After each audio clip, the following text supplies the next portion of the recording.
बख्श देता है खुदा उनको जिनकी किस्मत ख़राब होती है, वो हरगिज़ नहीं बख्शे जाते जिनकी नीयत ख़राब होती है। जब संघर्ष इतने लेवल का हो तो आप निखरते ही हैं, यहाँ बिखरते हैं निखरते हैं। बिखरने का तो चांस था ही नहीं, क्योंकि लाइफ में इतना सेटबैक देखा था, इतना गम, इतना सेटबैक, इतने आंसू, इतना दर्द, इतनी तकलीफ देखी थी। तो मेरे पास दो ही रास्ते थे, या तो कामयाब होना है या सक्सेस होना है। तो मैं धीरे धीरे अब कलाकार बन रहा हूँ, अभी ऑन दी वे हूँ, प्रोसेस में हूँ। वो कहते हैं कि अभी मेरे को ओवन में डाला है, अभी पका नहीं हूँ। जब पक के बाहर आऊँगा तो शायद लोगों को लगेगा कि अब ये कलाकार बन गया। डीके नाम तो सुना ही होगा। द्रोण केसर हमारे साथ यहाँ पर मौजूद हैं, और आपको बता दूं कि डीके जी ने ज़मीनी लेवल से स्टार्ट किया था और आज मजे हुए कलाकार हैं। डीके जी, किस तरह से आपका ये सफ़र शुरू हुआ वो थोड़ा सफ़र अक्षय जी बहुत संघर्ष भरा रहा, जैसे हर कलाकार को होता है। लेकिन मेरे संघर्ष में और बाकी के संघर्ष में, बाकी लोगों के संघर्ष में सिर्फ इतना सा अंतर था कि मेरे साथ मेरी पेरेंटल बैक नहीं थी। मेरे फादर साहब बचपन में एक्सपायर हो गए थे, तो मैं लाइफ में बहुत अकेला रहा हूँ। एक डिप्रेशन की मार झली और उस आग को, उस अग्नि को अपनी कलाकारी में निकाला है। और धीरे धीरे वो कहते हैं जब तक आपके पुण्य कर्म जो है वो अर्जित होते हैं, पाप कर्म करते हैं, तो फिर ब्लेसिंग्स होती हैं। जब ब्लेसिंग हुई माँ वैष्णो देवी की, तो मैं धीरे धीरे अब कलाकार बन रहा हूँ, अभी ऑन दी वे हूँ, प्रोसेस में हूँ। वो कहते हैं कि अभी मेरे को ओवन में डाला है, अभी पका नहीं हूँ। जब पक के बाहर आऊँगा तो शायद लोगों को लगेगा कि अब ये कलाकार बन गया। आप एंकरिंग वाह कमाल करते हैं। एंकरिंग से आप कलाकारी की फील्ड में आगे, अब आप शॉर्ट मूवीज़ में भी दिख रहे हैं, फीचर फिल्म में भी दिख रहे हैं। पीछे आपकी एक फिल्म आई थी आऊँ शिंदा, क्या वाह कमाल उसमें आपने कलाकारी की। और ये एंकरिंग से कलाकारी की फील्ड में कोई भी कलाकार हो, उसके अंदर क्षमता होती है, कर सकता है, लेकिन आपने करके दिखाया, उसे कहते हैं।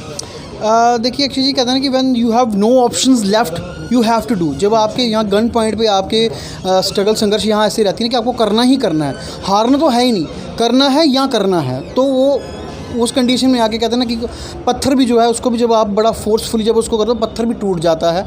और कोयला जो है वो जब उसको ज़्यादा हीट अप किया जाए तो वहाँ से डायमंड बाहर निकलते हैं। तो जब संघर्ष इतने लेवल का हो तो आप निखरते ही हैं, यहाँ बिखरते हैं निखरते हैं। बिखरने का तो चांस था ही नहीं, क्योंकि लाइफ में इतना सेटबैक देखा था, इतना गम, इतना सेटबैक, इतने आंसू, इतना दर्द, इतनी तकलीफ देखी थी। तो मेरे पास दो ही रास्ते थे, या तो कामयाब होना है या सक्सेस होना है। All is the game of Karma and Mata Rani, ये सब चीज़ें। ठीक है जी, कहा जाता है कि जब लोग आपकी बुराई करना शुरू कर दें तो समझ लो कि आप अर्श की सीढ़ियाँ चढ़ रहे हैं, क्योंकि देखा जाता है कि जब भी आप कोई अपने से अच्छा ही कार्य करेंगे, लेकिन लेग पुलिंग हर जगह रहती है। उसे कैसे देखते हैं जम्मू कश्मीर की इंडस्ट्री? मैं बहुत इंजॉय करता हूँ उस चीज़ को। मैं आपको बताऊँ कि अभी रिसेंट एक टॉक शो आया है, मैं नाम नहीं लूँगा, उसमें एक लड़का है और वो लड़का हर किसी कलाकार को उठा के बिठा देता है सामने, और उनसे एक ही सवाल पूछता है कि जम्मू की कौन सी ऐसी मूवी जिसे होमवर्क की ज़रूरत है। तो उनके पास एक ही जवाब है, आऊँ शिंदा। क्यों? 7 फिल्में 8 फिल्में पहले आई, उनका नाम क्यों नहीं है? मेरे फिल्म के बाद इमीडिएट 2 फिल्में और आई हैं, महरूम आई है, मौज मस्ती आई, उनका जिक्र क्यों नहीं? आऊँ शिंदा का ही जिक्र क्यों? इट मीन्स कि आपने वहाँ क्लिक किया जहाँ नहीं करना चाहिए था, आप वहाँ पहुँच रहे हो जहाँ नहीं पहुँचना चाहिए था। तो मैं एंजॉय करता हूँ चीज़ों को, ये मेरे सच्चे फ़ैन हैं। अच्छा, आने वाले समय में आपके क्या रहेंगे नए प्रोजेक्ट, और लोग जो बेसब्री से इंतज़ार करते हैं आपकी शॉर्ट फिल्म्स का, फीचर फिल्म्स का, उनके लिए नया तोहफ़ा क्या लेके आ रहे हैं? नया तोहफ़ा सर ये है कि विद इन डेज़ में आयुष्मान भारत पे मेरी एक शॉर्ट फिल्म जो है वो ऑन दी वे है, प्रोसेस में है। उसकी रिलीजिंग मैं PVR में करूँगा। अब मेरा जो भी प्रोजेक्ट आएगा वो PVR पे आएगा, चाहे वो छोटा होगा चाहे वो बड़ा होगा। तो जो उसकी रिलीजिंग है वो मैं PVR पे रखने जा रहा हूँ। और उस मूवी के बाद मेरा अगली मूवी जो होगी वो माँ वैष्णो देवी के ऊपर है। मेरी कोशिश है कि माँ वैष्णो देवी के इतिहास को माँ के एंगल से दिखाया जाए। आज तक आपने कहानियाँ सुनी होंगी, भक्त श्रीधर की कहानी, ये कहानी, वो कहानी, लेकिन माँ वैष्णो देवी का क्या एंगल है, वो क्या सोचती हैं, माँ वैष्णो देवी की मन में क्या है, वो अपने भक्तों के प्रति, अपने बच्चों के प्रति उनका क्या दृष्टिकोण है, वो दिखाने की कोशिश करूँगा। आगे माता रानी ने करवाना है, हमारी ना औकात थी ना हम कुछ कर पाएंगे। उन्होंने चाहा तो इस शरीर की सेवा अगर चाहिए होगी माता को तो वो मूवी बन जाएगी। ठीक है जी, कहते हैं कि जम्मू कश्मीर में स्पॉन्सर्स की बहुत ज़्यादा कमी है, फिर आप कैसे कर पाते हैं ऐसे प्रोजेक्ट्स?